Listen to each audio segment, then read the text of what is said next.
Muy buenas noches, soy Gonzalo Priale, esto es 4 a la N. Es grato estar de vuelta. Un grupo de gremios empresariales y de trabajadores señaló la semana pasada que se perdieron 35.000 millones de soles por la criminalidad en el 2023.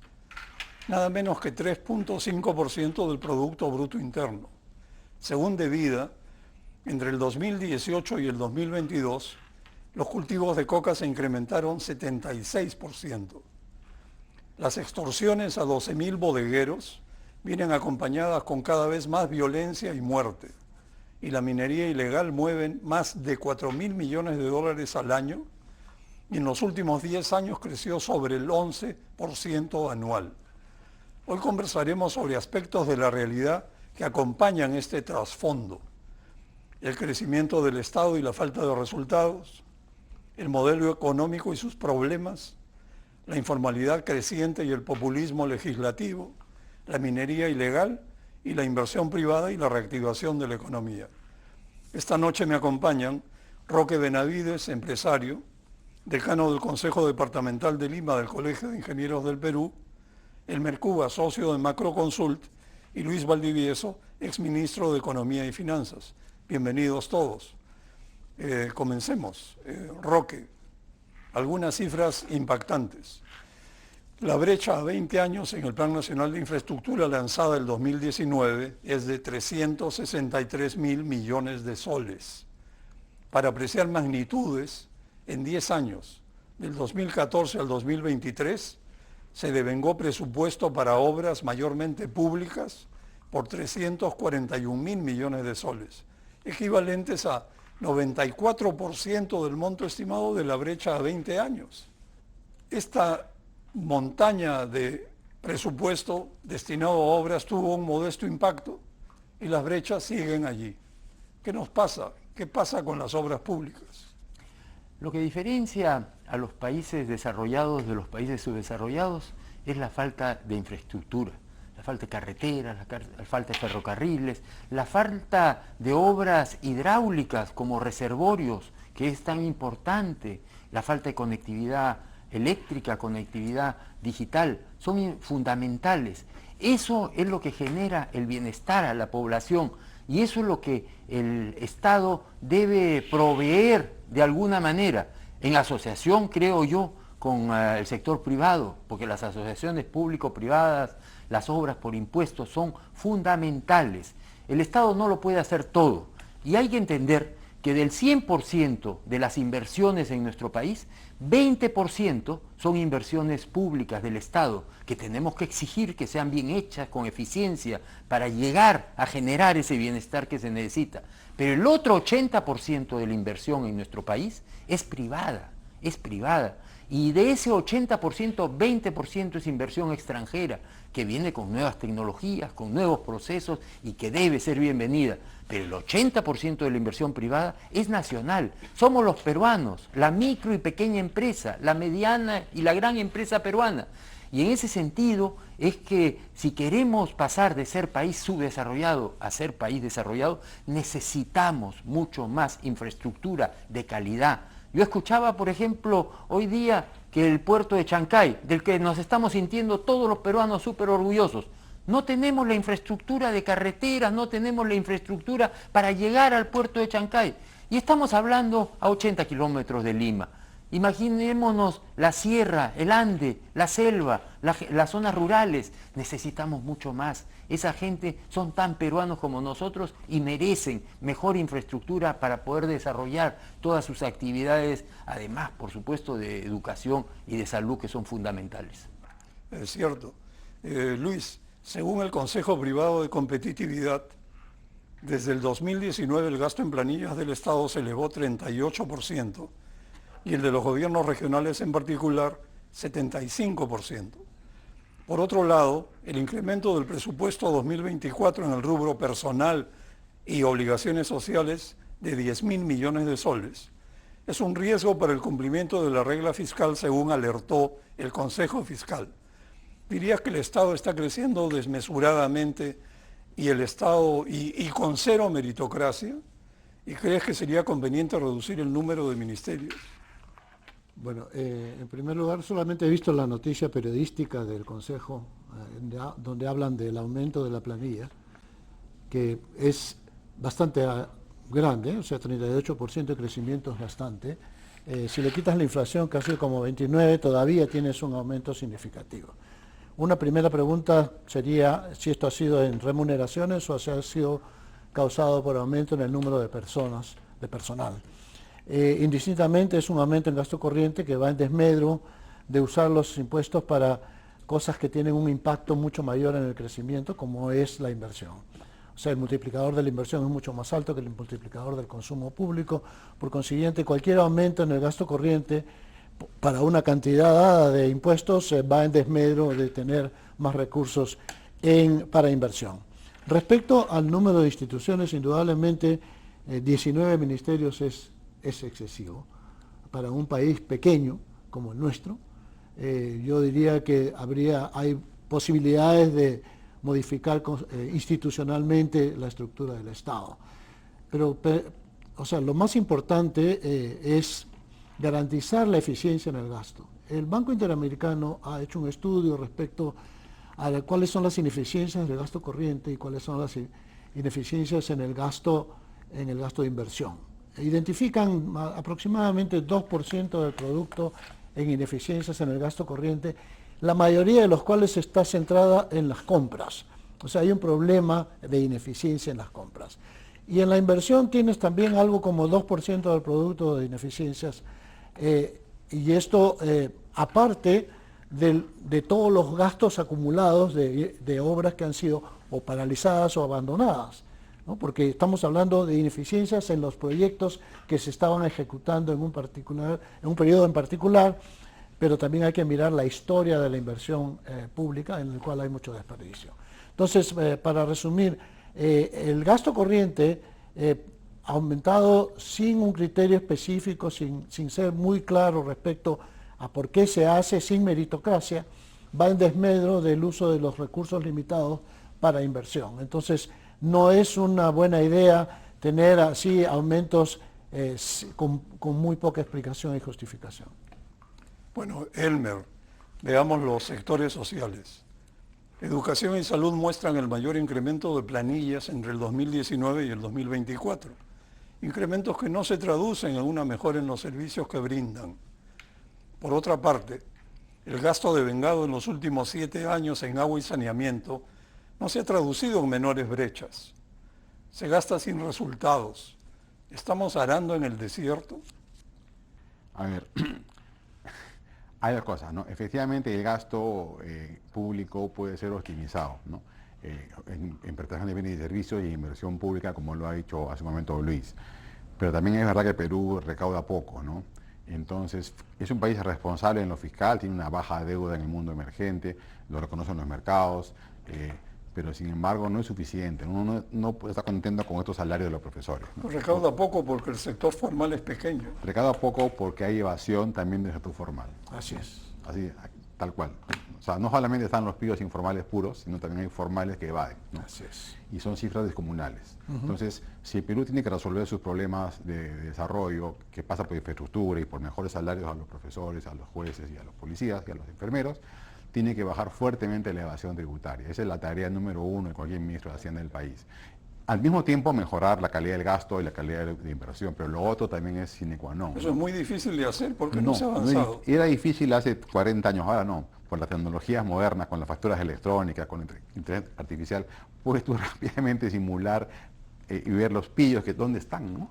Y cobrarles los impuestos que corresponden. Además, no es sin tocar el IGB de 18 o impuesto a la renta de 29 puntos, sin tocar las tasas nunca, puedes tú ver focos de evasión. Esas son buenas noticias. ¿Y por qué no se nota?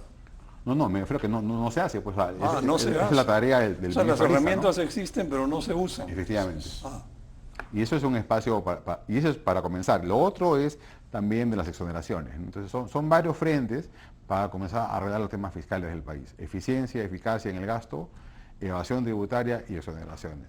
Para librarnos de los males que acechan a Perú, ¿no? Se ha comentado hace un momento el tema de la corrupción, el narcotráfico, la minería ilegal, el contrabando y la tala ilegal. O sea, son monstruos, ¿no?, que afectan al mundo formal, de tamaño importante. Según el INEI, la actividad informal es del 20% de producto, pero informal de productos que son formales. Mira, zapatos, porque no está prohibido hacer zapatos, ¿no? Pero claro, no puedes hacerlo sin licencia del ministerio, sin RUC.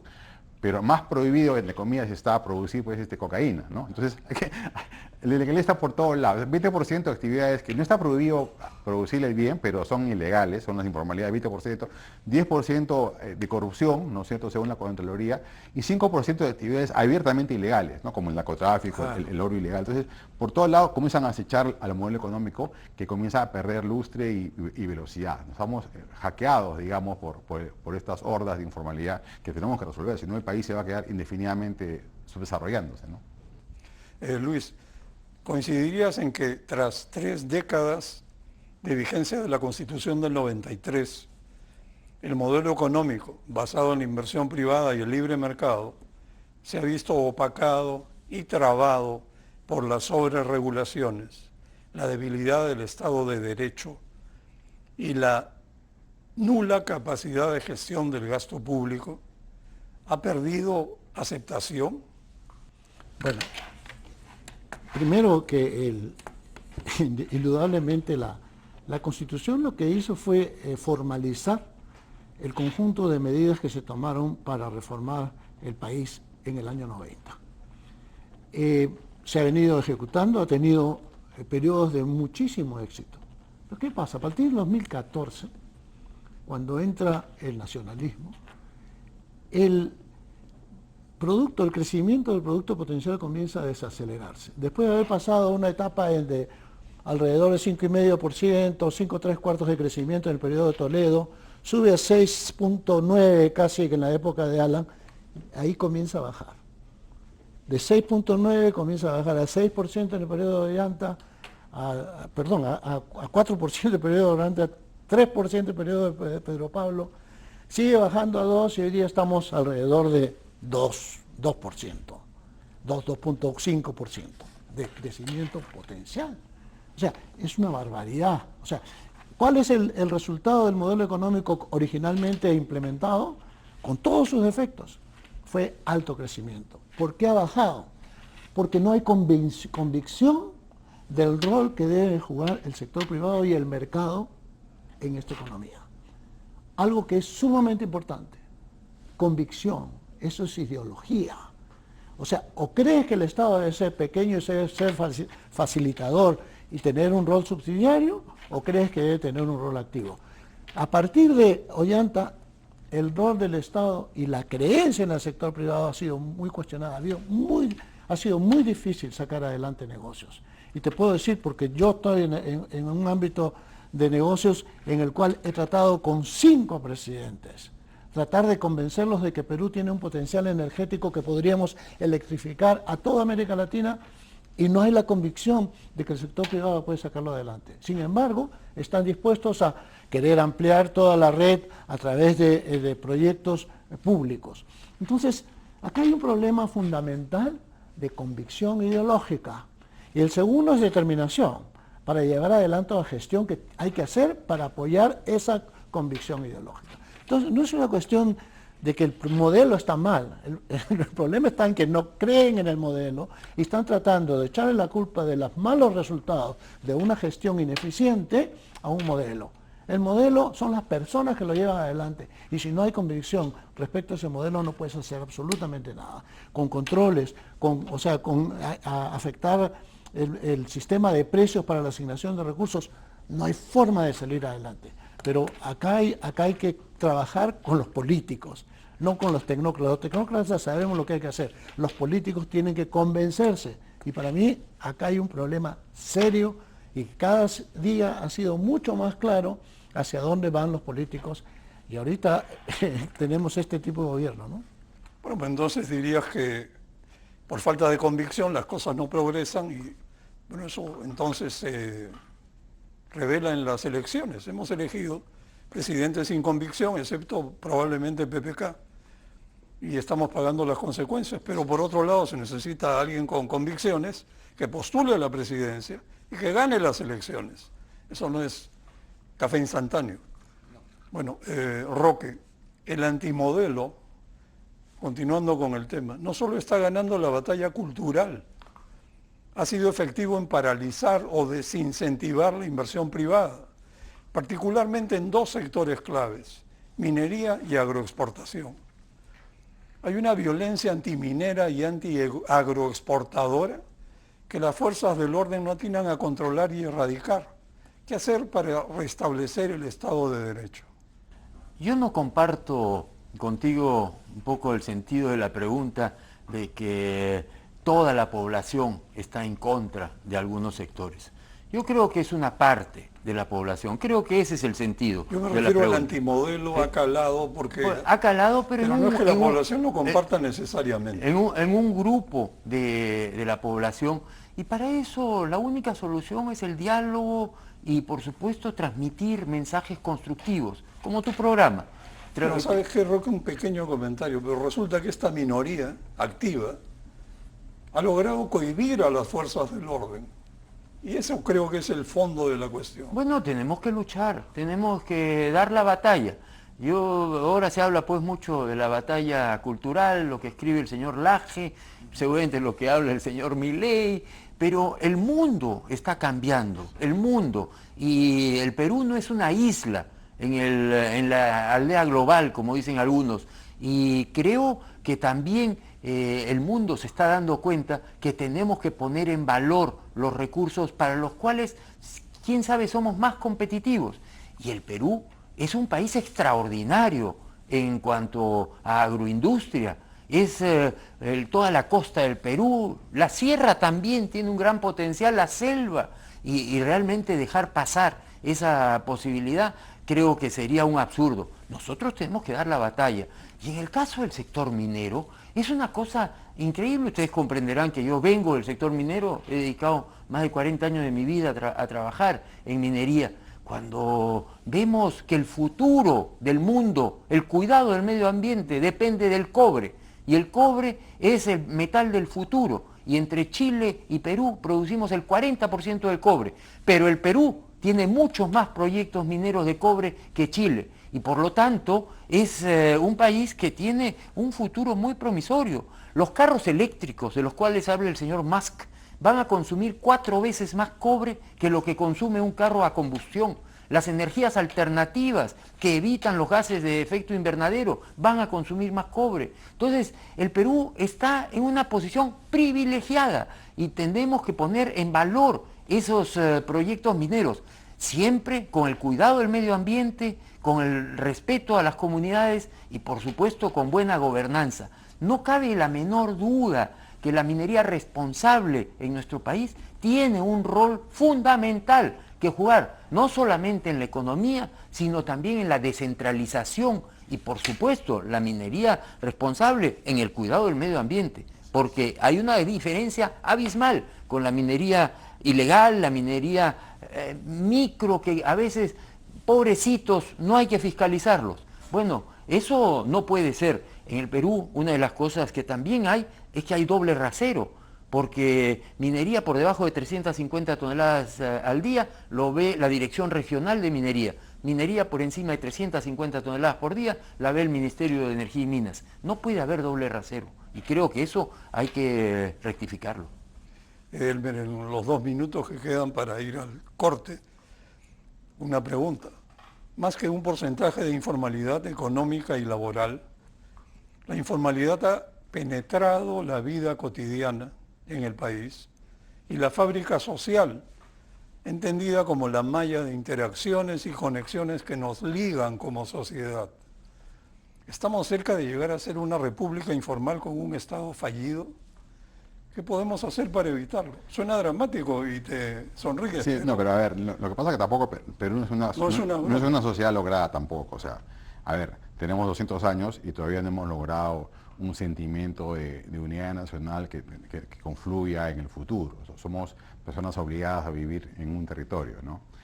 Y es así. Entonces, mira, por ejemplo, el voto de los analfabetos tiene 40 años, ¿no? Y la República tiene 200. El voto de la mujer también tiene 60 años. Es una sociedad y que no ha logrado entenderse bien y ha producido políticos que están más bien afectando el bienestar nacional. Esta responsabilidad de los peruanos ilustrados social, económica, cultural y económicamente, hacerse cargo del país, ¿no? Hoy día lo hemos dejado en manos de gente que no está capacitada para ese liderazgo, y si no lo resolvemos políticamente hablando, no hay futuro. Perú, hoy día, 200 años después de ser libres, tiene el mismo PIB per cápita como porcentaje del PIB per cápita de Estados Unidos que cuando nacimos como nación. O sea, un fracaso. Entonces, no es que éramos buenos y ahora somos malos, no hemos logrado construir, y lo que estamos viendo ahora es un modelo económico que nunca hemos tenido quizá en 1920, en esa república aristocrática que era un boom de exportaciones, y ahora lo queremos destruir, ¿no? Lo estamos comenzando a destruir por mil cortes. Ninguna medida en sí misma ataca el modelo como un todo, pero todas sumadas te ponen en juego. Lo ha hecho Luis, ¿no? O sea, mira, el PIB potencial de Perú, que era 6% al año, hoy día es 2,5%, menos que el mundo. O sea, Perú, si seguimos así, 2,5%, el mundo nos va a dejar atrás, ¿no? Y un país emergente tiene que ir más rápido que el mundo para cierta convergencia, ¿no? Entonces, estamos perdiendo la batalla del desarrollo y le hemos comenzado a perder más rápidamente en los últimos 4 años. Bueno, vamos a una pausa y regresamos. El Roque, el BCR proyectó positivamente el crecimiento de la inversión minera, que tras caer 13% en el 2023, aumentaría cerca de 8% en el 2024. Julio Velarde agregó que, con una actitud más positiva de algunas empresas mineras, la proyección podría ser mayor. Además de una actitud positiva, ¿de qué dependerá que estas cifras se materialicen? ¿Cómo va la famosa ventanilla única? Decía anteriormente que el Perú tiene pues un gran potencial. Y quiero referirme a la pregunta que le hiciste a Lucho, en el sentido de si es que hay que reducir ministerios. Y eso tiene que ver con la respuesta que te voy a dar. Cuando yo comencé a trabajar hace 40 años, tratábamos con el Ministerio de Energía y Minas. Y el Ministerio de Energía y Minas solucionaba los problemas. Ahora tenemos que pedir permisos al Ministerio de Agricultura, tenemos que pedir permiso al Ministerio de Cultura, tenemos que pedir permiso al Ministerio del Ambiente. Por supuesto, todos los ministerios que tienen que ver con el tema social también tenemos que pedirles permiso. Entonces, es realmente una cadena interminable. Por eso es que se habla pues de la ventanilla única. La ventanilla única es una buena idea, pero no se ha implementado del todo. Hay un esfuerzo, tengo que reconocer, en el Ministerio de Economía y Finanzas específicamente, que lidera la doctora Gabriela García, hay que poner nombres, y que realmente contribuye mucho a facilitar las inversiones. Yo felicito esa iniciativa, pero no sé por qué razón no se le dice ventanilla única y a trabajar y a sacar adelante los proyectos. El Perú tiene un gran potencial, y el Banco Central de Reserva tiene toda la razón, y don Julio Velarde, que es un prohombre en el Perú, hay que reconocer las cosas buenas. Va a cumplir 20 años en el Ministerio, en el Banco Central. Ojalá que siga, y así poder mantener este equilibrio, evitar pues cualquier rebrote de inflación, y la verdad es que lo han logrado. Creo yo que la industria minera, con un poquito de interés, puede volar. Y estoy hablando de una industria minera moderna, responsable, una industria minera globalizada, que usa tecnología, porque esos antimineros que andan diciendo que la minería es un pico y una lampa y un trabajador explotado, eso es una mentira. La verdad es que hoy día, por ejemplo, la primera mina digital que hay en el mundo se llama Quellaveco. Las minas en el Perú son todas de primer orden. Antamina es una mina que tiene pues toda la tecnología del mundo, ¿por qué no decir muchas medianas, como en el caso de Buenaventura, que también trabajamos mucho con la tecnología, con la innovación? Pretender decir que la industria minera es retrógrada, que no contribuye, como lo dije anteriormente, a la descentralización, al desarrollo económico, al desarrollo social, a la generación de puestos de trabajo, es una barbaridad. La industria minera moderna puede contribuir enormemente al desarrollo de nuestro querido Perú. Qué bueno oír eso. Elmer, el Banco Central hace poco mantuvo su proyección de crecimiento del producto para este año en 3%, con sesgo al alza. Sin embargo, 3% alcanza para sobrevivir solamente. El país necesita más que eso. Y la inversión privada es el motor de la economía. Tras decrecer 7.3% el 2023, ¿cuánto tendría que crecer la inversión privada este año para que el Producto Bruto Interno crezca al menos 4%? Es una buena pregunta. Lo que pasa es que hay dos maneras de ver la importancia de la inversión en el PBI. Una es en el corto plazo, es decir, es un componente más de la demanda agregada, ¿no? Se mueve junto con el consumo, el gasto público, las exportaciones. En conjunto, esos 4 caballos jalan la carreta que se llama PBI. La idea es que esas carretas marchen en paralelo, ¿no? Que sea un país que cada vez se exporta más, que invierte, y también que hay consumo, porque al final del día la gente quiere consumir. De eso se trata la economía, ¿no? Consumir bienes y servicios. Pero lo más importante que eso es el ratio de inversión entre PBI. Es decir, cuán intensivo eres en capital, ¿no? Porque finalmente estamos en el capitalismo, ¿no? En los últimos 300 años es la manera que han encontrado los países de ser felices y lograr bienestar. Y entonces el Perú es un país pocamente capitalizado, es bajamente capitalizado. Tenemos que aumentar esa intensidad de capital que se llaman los economistas. ¿Qué cosa es la intensidad de capital? Básicamente es meter más inversión entre PBI, fuertemente, para que el país se capitalice. Eso tiene 3 bondades. Una, para comenzar, el país crece. En segundo lugar, suben los salarios, ¿no? Porque los salarios reales dependen de la intensidad de capital. Países más capitalistas tienen mejores salarios, ¿no? Si no, me preguntan a una empleada doméstica. La misma empleada doméstica puesta en Nueva York gana pues 4 veces más. Es la misma mujer. ¿Qué ha pasado? Allá está más capitalizado, ¿no es cierto? Tenemos que aumentar fuertemente la inversión privada con ese objetivo de brindar mejores salarios. Entonces, en el corto plazo, lamentablemente, la inversión privada ha dejado de ser el motor de crecimiento hace rato, ¿no? Ese ratio se ha estabilizado. Llegó a crecer de manera importante hace 15 años y nunca más levantó cabeza. Y si no levanta cabeza, no hay futuro, no en el año, sino en general en la próxima década. Y sobre el tema de la importancia de la minería, efectivamente, no hay ningún sector económico en el país, ninguno, que en tan corto periodo de tiempo puede poner tantos recursos en la mesa para ser gastados en infraestructura y que educación, ¿no es cierto? Eso no hay que olvidar la educación es un componente central también del crecimiento. Lo que pasa es que los efectos son más largos, ¿no? Pero si tuviéramos mejor gente educada hace 20 años, imagínate lo que sería ahora el país. Sobre todo una economía del conocimiento, ¿no? Hoy día el cerebro humano es capaz de crear riqueza donde no la hay, ¿no?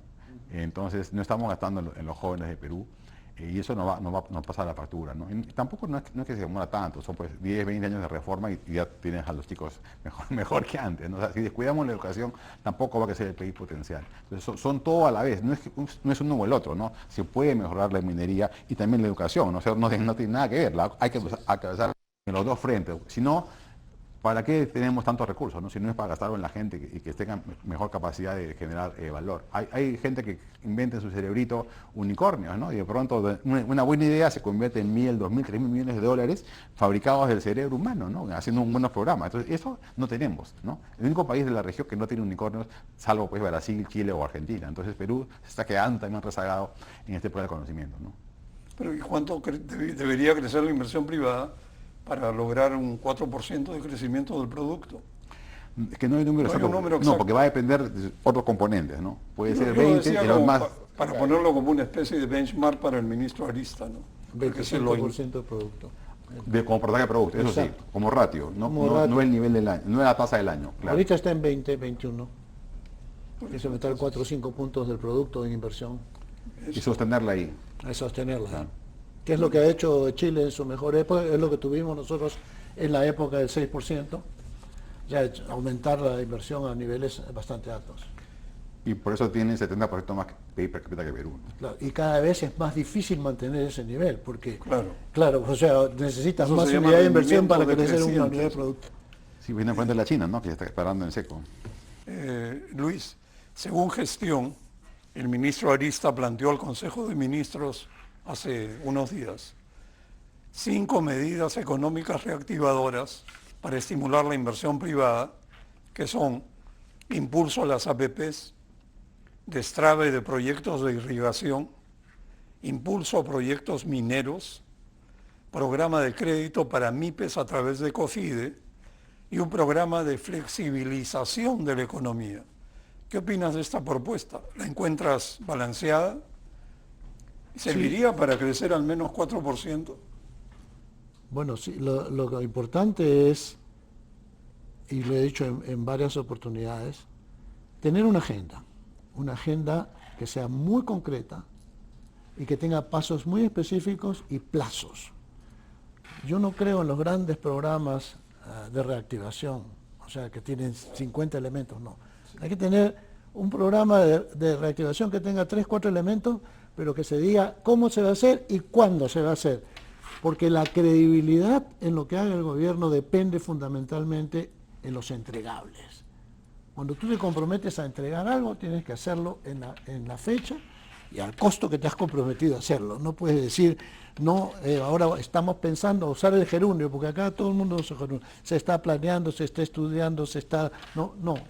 Hay que decir, en este año, ¿qué voy a hacer? Y eso es lo que ha tratado de hacer el ministro Arista. Ahora, no ha puesto fechas.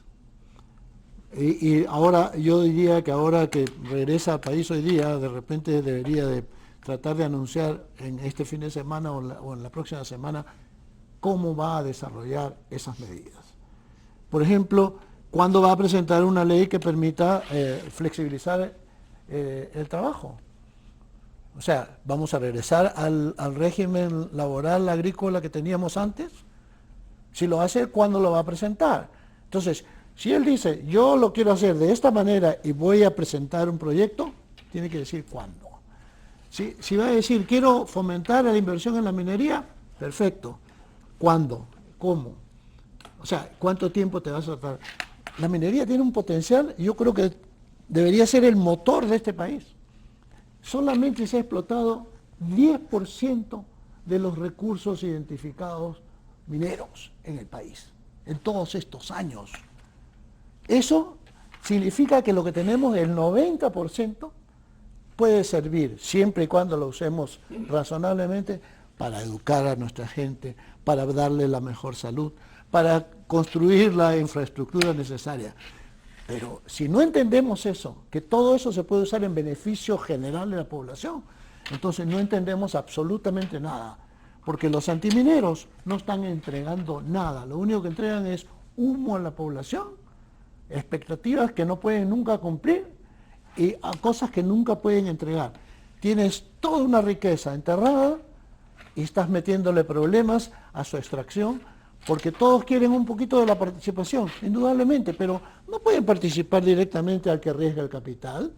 Tienen que participar en los resultados del que arriesgó el capital, que va a pagar impuestos y que el gobierno hay que exigirle que redistribuya. Pero no le puedes pedir al capitalista que distribuya antes de tener el producto de su trabajo. Elmer, en esta mesa podríamos especular por horas sobre escenarios y posibilidades para generar confianza de los inversionistas y de los consumidores y para retomar el ritmo de crecimiento de la economía. Pero, seamos sinceros, ¿qué se puede esperar del Congreso? ¿Cuánto daño produce el populismo legislativo? Sí, a ver, los defensores del modelo económico en el Congreso están desapareciendo, ¿no?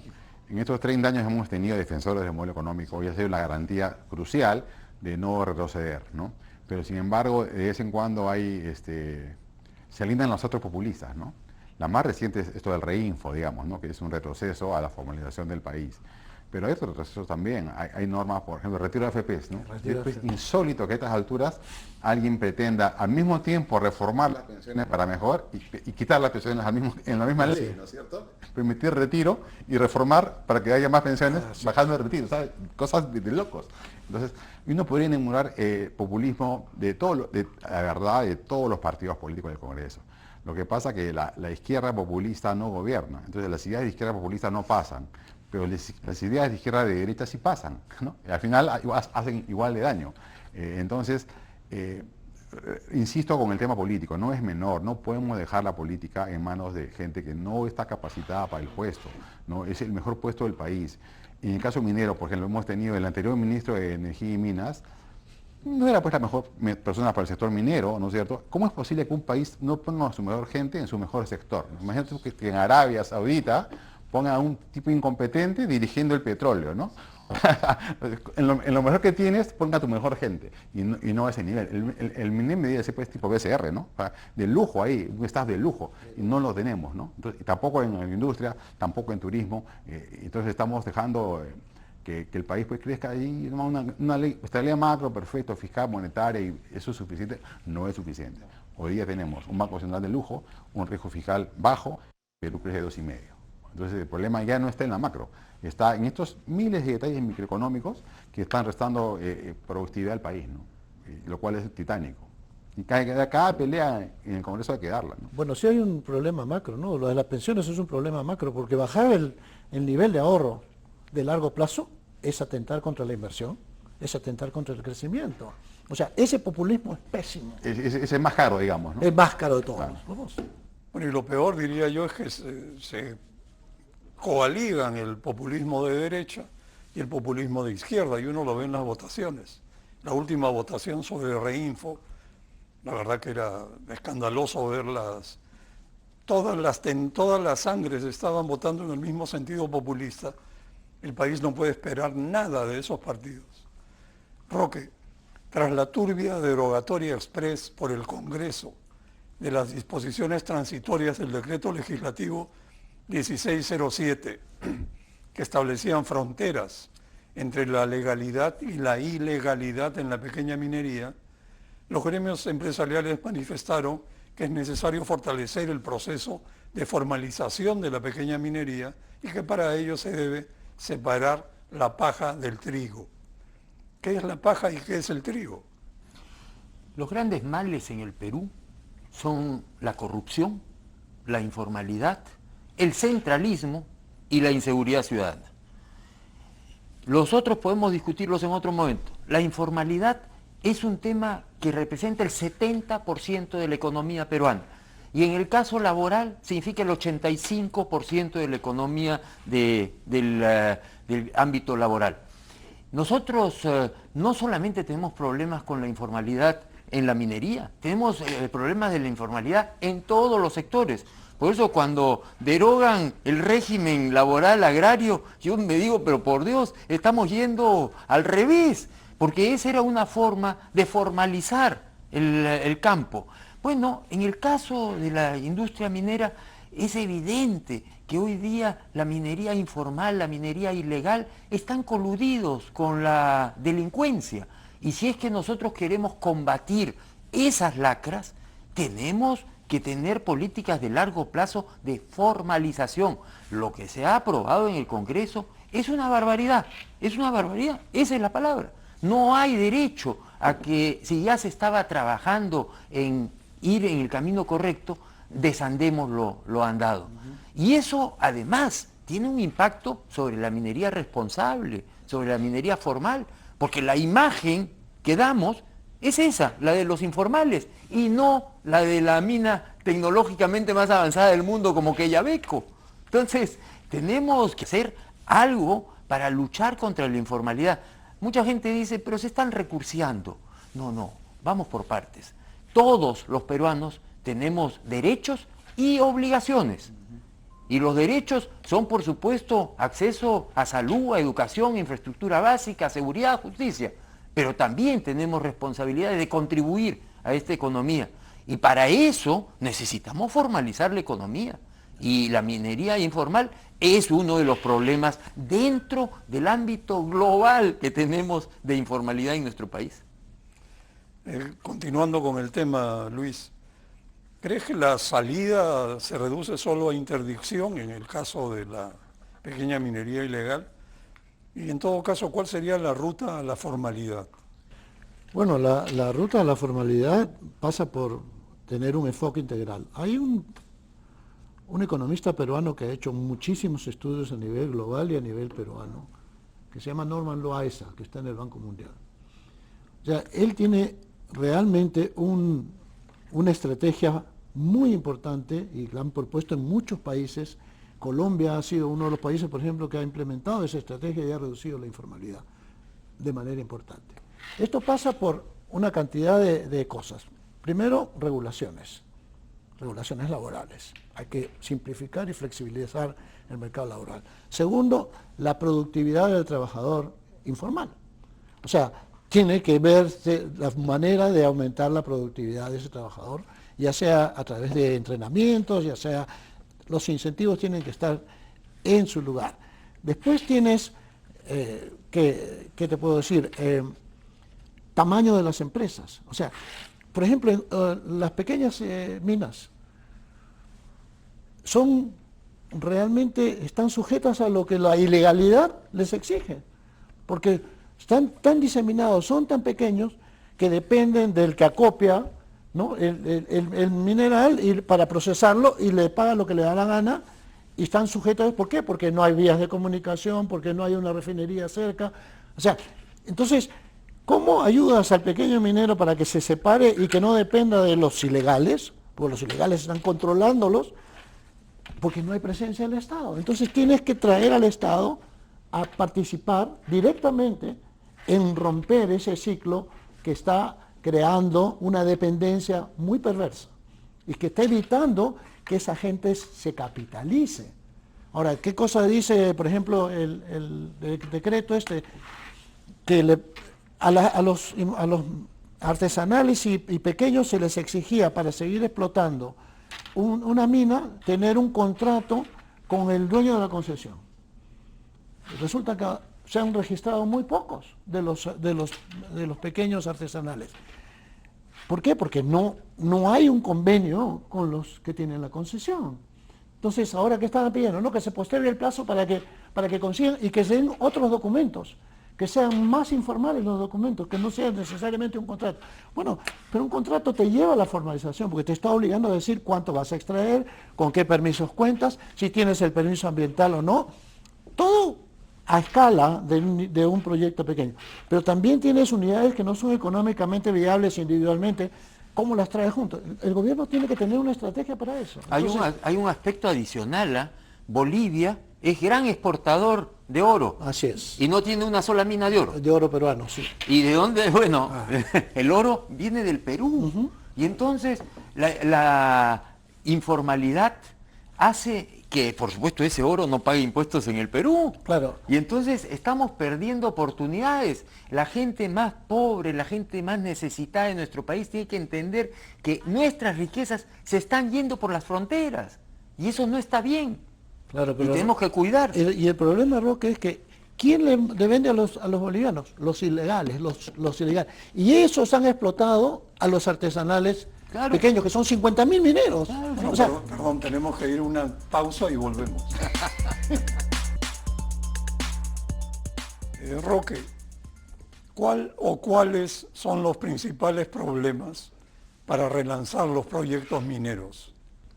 Creo que la permisomanía es algo contra lo cual tenemos que combatir. Creo que la flexibilidad laboral contribuiría a que haya más puestos de trabajo en las zonas alrededor de las unidades mineras. La minería formal, la minería responsable, 100% formal, ¿eh? Lo que estoy diciendo es en los alrededores, porque necesitamos generar riqueza alrededor de los grandes yacimientos mineros, y así que no hayan tantas expectativas solo en que la mina va a solucionarles el problema.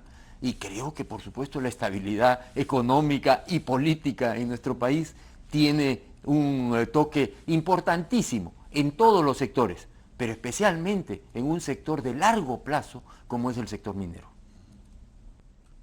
Elmer, si no logramos crecer lo suficiente y cumplir la regla fiscal este año, ¿qué podríamos esperar del 2025? A ver, la regla fiscal es un tema técnico, se ha cumplido en 24 años que existe solamente un tercio de las veces, estrictamente hablando, 1%. Otro tercio se ha pedido dispensas, waivers, ¿no? Y otro tanto se ha hecho y se ha suspendido por el COVID, no se ha cumplido. Entonces hay que repensar en verdad si 1 es el número, ¿no? Puede ser 1.5 también, ¿no? Porque si ya no se ha cumplido y Perú sigue siendo un país con bajo riesgo, serio y económico y puntual técnico, ¿no es cierto? Habiendo dicho eso, en verdad, y quiero repetir lo que hace un momento, el tema central fiscal es la gran evasión, ¿no? Es de locos la evasión de IGB y de renta, y con eso nomás resuelves el tema fiscal, y baja el déficit fiscal y sobra plata más para gastar en infraestructura, ¿no? Esa es la varita mágica, y es nada más injusto que tú trabajas igual que tu vecino y tú pagas impuestos y él no, ¿no? Eso es lo más injusto del mundo, ¿no? Exactamente. Entonces, no digo subir las tasas, pero él está pagando cero, ¿no? Y tú estás pagando todo lo que corresponde. Y exige más. Eso es totalmente ilegal. Y exige más bienes totalmente, digamos, desigual, rompe los principios básicos de tributación, ¿no? Al mismo valor agregado paga lo mismo. Acá el evasor viola abiertamente el tema fiscal y eso hay que enfrentarlo, ¿no? Y hoy día tenemos las herramientas, insisto, para enfrentarlo con éxito. Luis, la economía de la criminalidad en el país mueve el equivalente a 5% del Producto Bruto. La minería ilegal ha superado al narcotráfico, la extorsión y la trata de personas. El crimen organizado financia campañas políticas, compra impunidad y facilidades para operar con leyes favorables como acabamos de ver. ¿Qué cabe hacer para romper este círculo vicioso de informalidad, populismo y corrupción, como mencionó Roque hace un momento? Yo he visto casos muy similares donde básicamente el narcotráfico de la sociedad, como fue el caso de Colombia en el año 90-91, y la única salida es una mano dura, presencia del Estado. Los narcotraficantes hacen su negocio basado en dos principios. Primero, tienen cautiva a la gente que produce la materia prima para hacer la droga.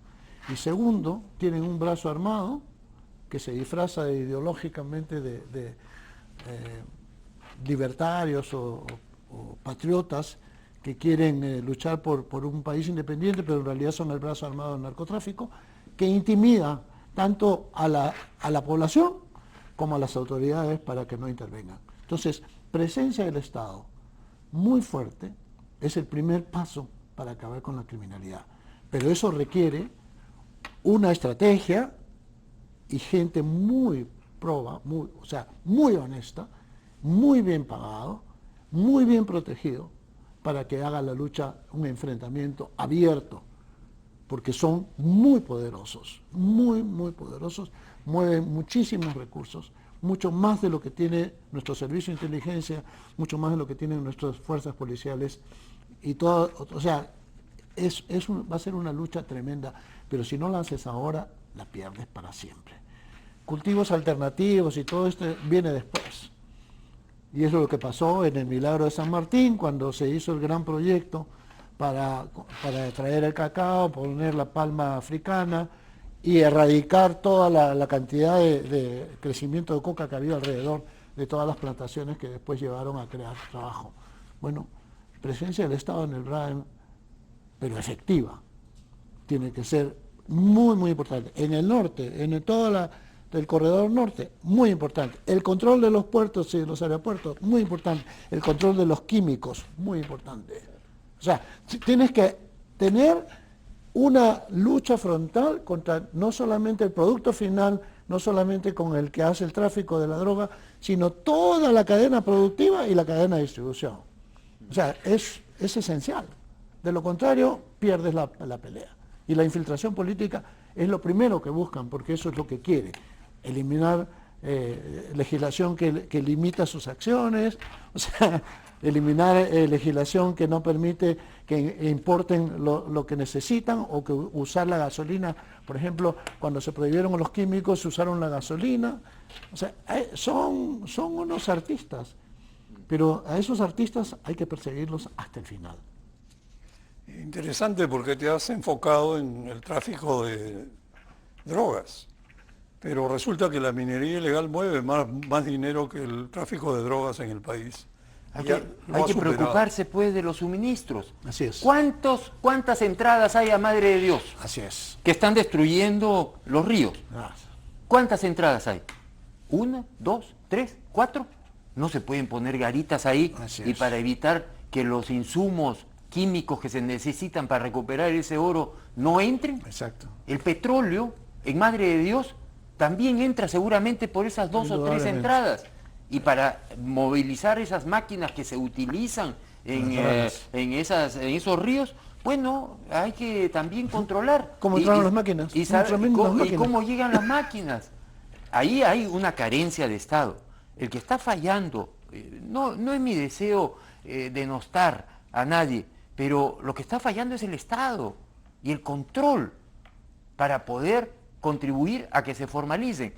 Claro que yo creo mucho en los mecanismos de mercado para formalizar a la informalidad, pero también un poco de mano dura, zanahoria y látigo. Hay que poner en estas cosas para ordenar la economía del Perú. Sobre todo que el oro que va a Bolivia y después se exporta a Bolivia, transita por el Perú, pasa las fronteras y no hay ningún tipo de controles. Pues el contrabando es otro problema. Así Y es. también entra la culebra, Así es. conocida en Puno. Así La es. culebra con los camiones que entran y seguramente autoridades inescrupulosas se hacen de la vista gorda. Y también seguramente en la salida del oro y de salida de otras mercancías, seguramente también se hacen de la vista gorda. Así que hay que enfrentar que el sector privado no puede trabajar solo, también tiene que trabajar el Estado, Así hacer es. cumplir las leyes y el Estado de Derecho, por supuesto. En esa línea, no hay que descuidar el tema de las autoridades judiciales, ¿no? Porque el lavado de activos es muy potente. Un buen sistema de lavado de activos puede reemplazar a un puñado de militares, ¿no? Pero no se hace ese trabajo.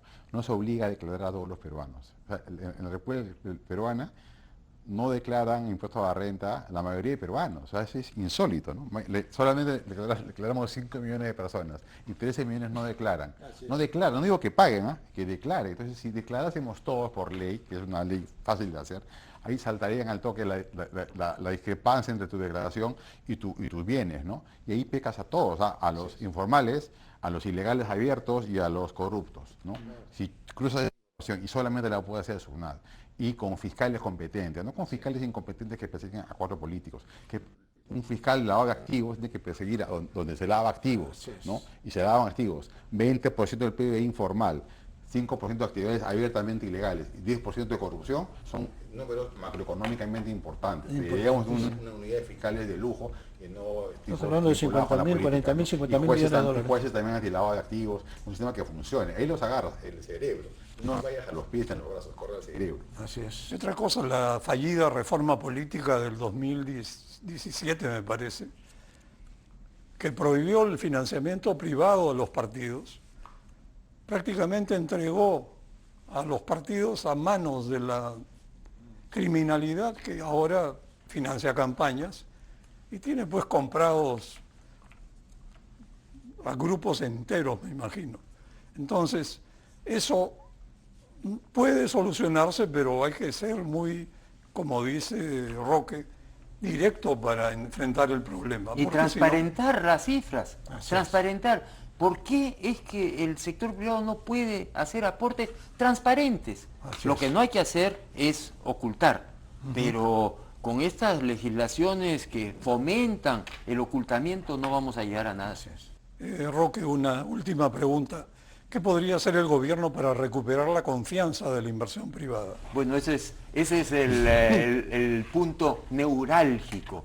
Les puedo asegurar que a mí me toca hablar a veces con algunos de los señores ministros y todos preguntan lo mismo. ¿Cómo hacemos? ¿Y qué les dices? La confianza se genera con estabilidad económica, con estabilidad política, diciendo la verdad, enfrentando los problemas, no estando ausente el Estado, especialmente en las zonas rurales, y por supuesto trabajando de la mano lo público y lo privado. En el Perú no podemos ser casilleros estancos. El Estado tiene que trabajar con el sector privado. Yo decía que la inversión privada es el 80% de la inversión en el Perú. ¿Acaso podemos rehuir a nuestra responsabilidad como Estado de trabajar con el 80% de la inversión? Claro que no. Y yo creo que la confianza se adquiere en el tiempo. La confianza se pierde en un segundo. Ese es el problema. Bueno, les agradezco mucho a ustedes tres, Luis, Roque y Elmer. Creo que ha sido una conversación, espero, productiva.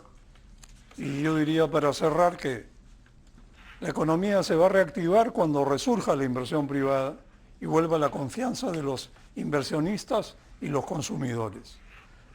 Este año necesitamos crecer al menos 4% para dejar de sobrevivir mediocremente. Eso será posible si el Ejecutivo confía, se enfoca en el sector privado y deja de lado anuncios de obras públicas que simplemente no se materializan. Por último, me parece que necesitamos una propuesta política hacia el 2026 que denuncie el perjuicio enorme que ocasiona un Estado populista y sobreregulador que es el que tenemos ahora. Muy buenas noches, gracias.